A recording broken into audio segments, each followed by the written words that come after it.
war between India and Pakistan, two of the smallest nuclear powers, with only a few hundred weapons of about the size of the Hiroshima bomb. We might die as unintended consequences that the Indian and Pakistani generals never even gave us a thought about.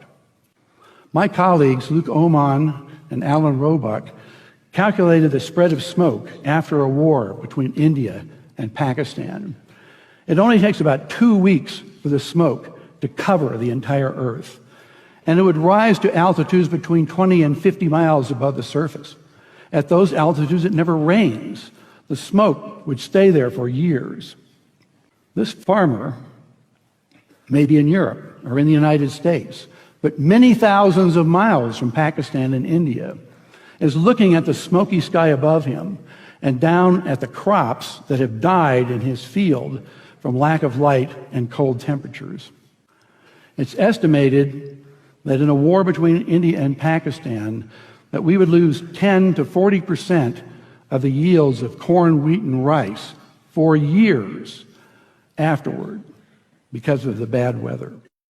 The entire world only has enough food to feed the population for 60 days unless agriculture produces more food. Ira Helfand, a member of the Nobel Peace Prize winning International Physicians for the Prevention of Nuclear War, has estimated that 1 to 2 billion people would die after a war between India and Pakistan of starvation. And after a full-scale nuclear war, temperatures would plunge below ice age conditions.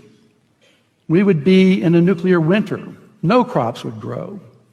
It's estimated that 90% of the population of the planet would starve to death, and civilization would be destroyed. And no one would be safe. Not those in countries with no nuclear weapons, not those in countries that didn't participate in the war, and not those on the other side of the planet from where the explosions occurred. No one would be safe.